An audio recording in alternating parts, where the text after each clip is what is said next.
कैसे लगे इंसान को जब वो हर रोज बदल जाए, कभी लड़का बन जाए तो कभी लड़की, कभी कोई बुरा शख्स तो कभी कोई बच्चा बन जाए। मूवी का मेन कैरेक्टर जिन नाम का एक लड़का है जिसका कोई एक फेस नहीं है बल्कि वो चेंज होता रहता है और वो अपनी स्टोरी को हमारे सामने एक्सप्लेन कर रहा है। वो कहता है कि जब वो सोकर उठता है तब वो एक नया इंसान बन जाता है। कभी वो कोई बुरा शख्स बन जाता है, कभी बच्चा, कभी कोई जवान लड़की या कभी कोई लड़का। उसकी बॉडी, उसकी पहचान, उसका फेस सब कुछ चेंज हो जाता है, यहाँ तक कि वो फॉरेनर भी बन जाता है। इसके साथ साथ उसकी आवाज और उसकी आई साइट भी तब्दील हो जाती है। इट्स मीन उसे जो भी बॉडी मिलती थी उसकी बॉडी के पार्ट्स एज के अकॉर्डिंग बन जाते थे। यही वजह है कि वो अपने पास अलग अलग आई साइट के ग्लासेस, अलग अलग साइज के जूते और हर जेंडर के कपड़े रखता था। फिर वो बताता है कि उसका प्रोफेशन फर्नीचर डिजाइनिंग है। सबसे पहले वो फर्नीचर के डिजाइन अपने हाथों से खुद बनाता था और उसके बाद खुद ही फर्नीचर तैयार भी करता था। जिन हालात से वो गुजर रहा था अब वो उसका आदी हो चुका था, क्योंकि वो नहीं जानता था कि वो नॉर्मल हालत में कैसे आएगा। वो अपने सारे काम ऑनलाइन ही करता था क्योंकि इंटरनेट पर लाइव आने की जरूरत नहीं पड़ती। उसके इस सीक्रेट के बारे में सिर्फ 2 लोग ही जानते थे, एक उसकी मदर और दूसरा उसका एक फ्रेंड सैंग था। फिर हमें सैंग दिखाया जाता है और वो भी जिनके साथ फर्नीचर का काम करता था। असल में फर्नीचर डिजाइनिंग के अलावा जो बाकी के मामलात थे जिसमें कस्टमर डीलिंग शामिल है, वो इस तरह के मामलात को देखता था। एक दिन सैंग जिनके घर आता है और उसे कहता है कि आज तुम एक हैंडसम इंसान बने हुए हो तो चलो हम आउटिंग के लिए बाहर चलते हैं। वो दोनों एक क्लब में जाते हैं और वहाँ पर बहुत एंजॉय करते हैं। जिन एक लड़की के साथ सो रहा होता है और जब उसकी आँख खुलती है तो वो देखता है कि वो एक बूढ़ा शख्स बन गया। उसने अपने सारे फेसेस के वीडियोस एक लैपटॉप में कैप्चर किए होते हैं। वो बताता है कि जब वो फॉरेनर बनता है तब वो अपनी नेशनल लैंग्वेज नहीं बोल सकता, बल्कि वो जो भी फॉरेनर बनता है जिनमें जापानीज, चाइनीज, तो वो उन्हीं की लैंग्वेज बोलता है, जबकि उसने कभी वो सीखी भी नहीं होती। इस बदलती हुई आइडेंटिटी की वजह से उसे ना तो कभी कोई अच्छा लगा और ना ही कभी उसने किसी से प्यार किया। और इस बॉडी चेंजिंग की स्टार्टिंग आज से तकरीबन 12 साल पहले हुई थी, जब जिन 18 साल का था। फिर उसके पास्ट का एक सीन दिखाया जाता है कि जब वो सोकर उठता है वो खुद को मिरर में देखता है तब वो एक अजीब इंसान बन चुका होता है, जिसे देखकर वो काफी डर भी जाता है। फिर वो अपनी मदर के पास जाकर ये सब बताता है और वो सुनकर काफी हैरान हो जाती है, लेकिन किसी तरह वो उसे संभाल लेती है और उसे सॉरी बोलती है। जिन बाकी लोगों की तरह एक नॉर्मल लाइफ नहीं गुजार सकता था और यही वजह थी कि उसे स्कूल को भी लीव करना पड़ता है। एक तरफ जब उसकी एज के सारे बच्चे स्कूल जा रहे थे तो दूसरी तरफ वो अपनी लाइफ को बैलेंस करने में बिजी रहा। एक दिन सैंग जिनके घर कुछ सामान लेकर जाता है तब एक मिडिल एज लेडी दरवाजा खोलती है और वो सैंग को खाना ऑफर करती है। सैंग समझता है कि शायद ये जिनकी मदर है, लेकिन फौरन वहाँ पर जिनकी असल मदर आ जाती है। तब उसे पता चलता है कि वो कोई और नहीं बल्कि जिन है। वो काफी हैरान हो जाता है और उसे यकीन नहीं आता कि ये सब कुछ क्या हो रहा है। फिर वो रियलिटी जानने के लिए जिन के बारे में कुछ सवाल उस लेडी से पूछता है। ऐसी बातें पूछता है जो सिर्फ जिन को ही पता थी, जिस पर वो लेडी सारे क्वेश्चंस के आंसर्स बिल्कुल ठीक देती है। इसे देखकर सैंग काफी हैरान हो जाता है और उस पर हंसना शुरू कर देता है। इस इंसिडेंट के बाद सैंग हर रोज जिन के घर आता था और जिन एक नया इंसान ही बना होता था। वो दोनों बातें करते थे और हमेशा हंसते ही रहते थे। एक दिन जब जिन लड़की बना हुआ था तब सैंग और जिन एक बार में ड्रिंक करने जाते हैं। वहाँ पर सैंग उससे पूछता है कि हम दोनों तकरीबन 15 सालों से फ्रेंड हैं और तुम एक लड़के थे जो कि आज एक लड़की बने हो, तो क्या तुम लड़की की बॉडी में मेरे क्लोज आ सकती हो? ये सुनकर जिन बिल्कुल अपोजिट आंसर देता है। वो उसे कहता है कि तुम खुद पर कंट्रोल करो।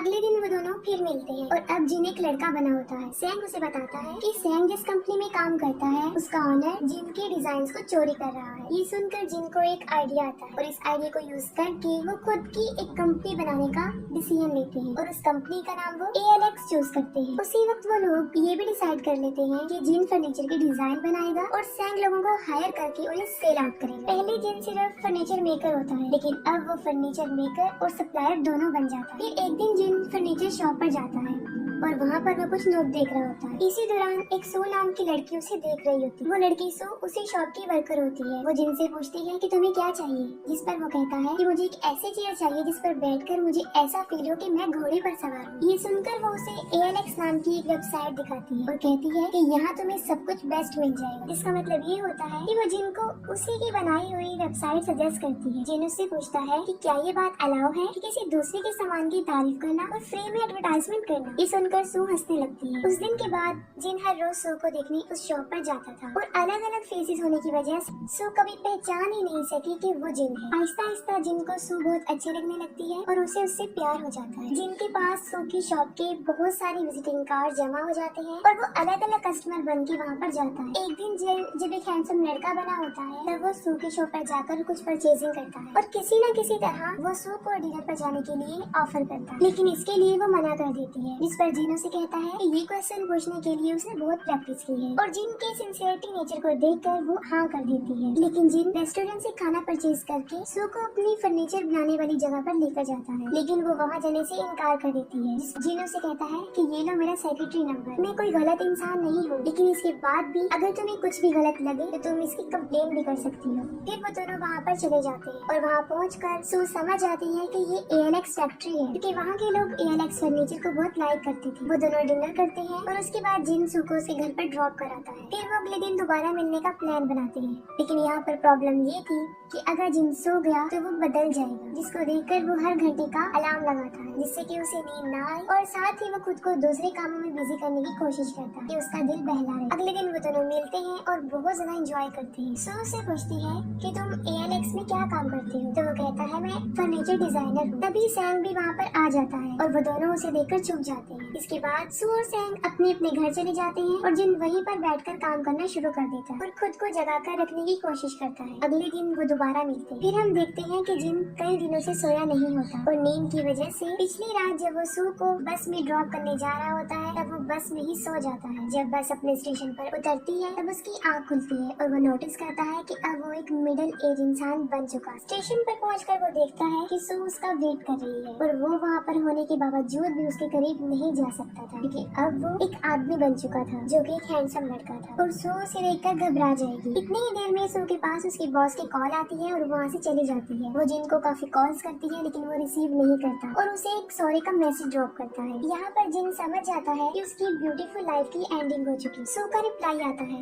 वो कहती है कि तुम कहाँ हो, मैंने तुम्हारा बस स्टैंड पर बहुत वेट किया। जिन डिसाइड करता है कि वो सू को ऐसे ही बगैर बताए नहीं छोड़ देगा, बल्कि वो सारी रियलिटी उसे बता देगा। अगले दिन जिन एक लड़की बना होता है और वो सू को कहता है कि वो मेरे साथ चले। वो कहती है कि मैं जिन के बारे में सब कुछ जानती हूँ। वो उसे लेकर अपनी फर्नीचर फैक्ट्री में आती है और जिन उसे अपनी सारी वीडियोस दिखाता है। उसकी अलग अलग फेसेस की सारी वीडियोस सू के सामने रिवील हो जाती है। वो सू को ये भी बताता है कि वो एक लड़का है और जब वो सोकर उठता है तब उसका जेंडर चेंज हो चुका होता है और इतने दिन से वो जिसके साथ घूम फिर रही है वो कोई और नहीं बल्कि वही जिन है। सू को इस बात पर बिलीफ नहीं होता और वो वहाँ से चली जाती है। काफी दिन गुजर जाने के बाद भी सू जिन को नहीं भूल रही थी। वो हर वक्त उसी के बारे में सोचती रहती है और फिर एक दिन वो उसकी फैक्ट्री में उससे मिलने जाती है। तब जिन एक जापानीज लेडी बना होता है और वो सू को अंदर आने को कहता है। सू उससे पूछती है कि क्या तुम वाकई ही मुझे लाइक करते हो, अगर हाँ तो तुम्हें मेरी एक बात माननी पड़ेगी और वो ये है कि मैं तुम्हारे साथ सोना चाहती हूँ और तुम्हें अपनी आंखों से चेंज होता देखना चाहती हूँ। सोते वक्त सू जिन से पूछती है कि ये सब कुछ कब से हो रहा है। तब जिन उसके सामने अपनी सारी कहानी एक्सप्लेन कर देता है और इसी दौरान सू को जिनकी असल एज जो कि 29 थी पता चल जाती है और सेम एज सू की भी थी। फिर सू से पूछती है कि तुमने मुझे ही चूज क्यों किया। जिन उसे बताता है कि मैंने अपनी इस कंडीशन को एक्सेप्ट कर लिया था और इन सब का आदी भी हो चुका था, लेकिन तुम्हें देखने के बाद मैं खुद पर कंट्रोल नहीं कर सका। इसके बाद वो दोनों सो जाते हैं। अगली सुबह जब वो दोनों उठते हैं जिन वहाँ आ जाता है जो कि एक हैंडसम लड़का बन चुका होता है, यानी अब वो चेंज हो चुका था। जिन काफी खुश हो जाता है कि सू सब कुछ जाने के बाद भी उसके साथ है। इसके बाद वो दोनों एक साथ टाइम स्पेंड करते थे और हमेशा साथ रहते। वो दोनों एक हैप्पी लाइफ गुजार रहे थे। अगले दिन सू जिन की नेक पर एक टैटू बनवाती है जिससे कि ये पहचान हो सके कि वो जिन ही है। एक रात जिन को सू के साथ एक पार्टी पर जाना था, लेकिन वो एक बूढ़ी औरत बना हुआ था। वो सोने की काफी कोशिश करता है लेकिन उसे नींद नहीं आती। पार्टी में सब लोग अपने पार्टनर्स के साथ आए थे लेकिन सू बिल्कुल अकेली थी। सब लोग सू के पार्टनर को देखना चाहते थे और वो उससे पूछते हैं कि वो कहाँ पर है, क्योंकि सब ने सू को अलग अलग इंसानों के साथ देख रखा था। तभी पार्टी में एक लड़का सू का उसी तरह हाथ पकड़ता है जिस तरह के जिन ने उसे कहा था कि वो पहचान ले कि वो जिन ही है। उसे देखकर पार्टी में सब लोग हैरान हो जाते हैं, खास तौर पर सू की बॉस। अगले दिन वो एक लड़की बना होता है और वो सू को अपनी मदर के साथ मिलवाने लेकर जाता है। जिनकी मदर सू को थैंक्स कहती है कि वो उसके बेटे के साथ है। फिर सुबह को जिन खुद से सवाल करता है कि क्या सू शादी के लिए एग्री हो जाएगी, क्या मुझे उससे शादी के लिए पूछना चाहिए। और कई डेज वो अपनी वेडिंग रिंग बनवाने में ही स्पेंड कर देते। सू डॉक्टर से बात कर रही होती है। वो अपनी कंडीशन और जिन के चेंज होने की सारी बात बता देती है। डॉक्टर सू को टेंशन और डिप्रेशन की मेडिसिन रेकमेंड करता है और अब जिन्हें खूबसूरत लड़का बना होता है। सू उसे कहती है कि मुझे तुम्हारे साथ गुजारा हुआ वक्त बहुत अच्छा लगता है और दिल ये कहता है कि ये वक्त कभी गुजरे ही ना, और मेरी विश है कि तुम भी मेरी तरह एक नॉर्मल इंसान बन जाओ। फिर वो सू से पूछता है कि क्या वो मुझसे शादी करेगी, जिस पर वो कोई जवाब नहीं देती। फिर वो उसे उसके घर पर ड्रॉप करने जा रहा होता है और रास्ते में भी वो सू से पूछता है कि क्या वो मुझसे शादी करेगी। सू उसे गाड़ी रोकने का कहती है। सू उसे कहती है कि शादी कोई आम चीज नहीं है, मैं अपने घर वालों को क्या बताऊंगी कि एक ऐसा लड़का है जो हर रोज चेंज हो जाता है। उसकी बातें सुनकर जिन उसे कहता है कि जब मैं तुमसे दूर जाता हूँ तो मुझसे रहा नहीं जाता। सू उसे कहती है कि तुम सिर्फ अपने बारे में ही सोचते हो, कि तुम्हें पता है कि तुम कौन हो, तुम्हारी पहचान क्या है। मिरर में आज तुम्हारा फेस कुछ है और कल कुछ, और तुम्हें तो अपनी ही पहचान नहीं है। और तुम्हें तो ये डिसाइड करने में भी काफी टाइम लग जाता है कि मैं आज कौन सा ड्रेस पहनूं, कौन से जूते पहनूं और कौन सी आई साइड का ग्लासेस लगाऊं। वो कहती है कि मैं ही बड़ी मुश्किल से इस बात को समझती हूँ कि यही जिन है, तो फिर मैं बाकी लोगों को कैसे बता सकूंगी कि आखिर में यही जिन है। और जिन सू की परेशानी को समझ जाता है। सू गाड़ी में आती है और अपनी टेंशन पिल्स लेती है। फिर सू हॉस्पिटल में एडमिट होती है और जिन भी वहाँ पर आ जाता है। तब जिन को पता चलता है कि सू डिप्रेस्ड पिल ले रही है और ज्यादा डोज होने की वजह से वो बीमार हो गई है। वो सू के सेल फोन पर डॉक्टर के साथ होने वाली कन्वर्सेशन को सुन लेता है और उसे इस बात का रियलाइज हो जाता है कि सू की ये हालत उसी की वजह से। अगले दिन वो एक लड़की बना होता है और अपनी मदर के साथ होता है और उसकी मदर उसे एक हकीकत बताती है। वो कहती है जिन बिल्कुल अपने फादर जैसा है, उसके फादर को भी यही बीमारी थी, वो भी चेंज हो जाते थे और उनकी वजह से वो भी स्ट्रेस की मरीज बन गई थी। अपनी वाइफ की हालत देखकर जिनके फादर वहाँ से गायब हो जाते ताकि उसकी वाइफ को ये परेशानी ना हो सके। ये बातें सुनकर जिन भी ये डिसाइड करता है कि उसे भी ऐसा ही करना चाहिए। वो दोनों शाम को मिलते हैं और कुछ वॉक करने के बाद जिन उसे कहता है कि हमें ब्रेकअप कर लेना चाहिए। ये कहते ही वो वहाँ से चला जाता है। ब्रेकअप होने से पहले जिन ने सू को एक चेयर बनाकर दी थी और उस चेयर को देखकर और जिन को याद करके सू रोती रहती है। 10 महीने गुजर जाते हैं और अब सू बिल्कुल नॉर्मल हो जाती है। एक दिन सू की बॉस उसे एक वेबसाइट पर एक मशहूर डिजाइनर की पिक्स दिखा रही होती है, जिसे देखकर सू समझ जाती है कि ये जिन के ही डिजाइन है। उसकी बॉस सू को कहती है कि ये डिजाइन बहुत खूबसूरत है और तुम्हें इसको हमारे लिए बनवाना होगा। फिर उसे ख्याल आता है कि अब तक वो लोगों के बारे में ही सोच रही थी कि लोग क्या कहेंगे, लेकिन असल में वो खुद भी जिनके बगैर नहीं रह रही थी और उसके साथ ही वो उसे ढूंढने का डिसीजन लेती है। जिन को दिखाया जाता है जो कि ज़िक रिपब्लिक में एज अ डिजाइनर काम कर रहा होता है और वो उसी लोकेशन का एक पर्सन बना हुआ था और लैंग्वेज भी वहाँ की ही बोल रहा था। दूसरी तरफ सू जिन का एड्रेस मालूम करके वहाँ पर जाती है,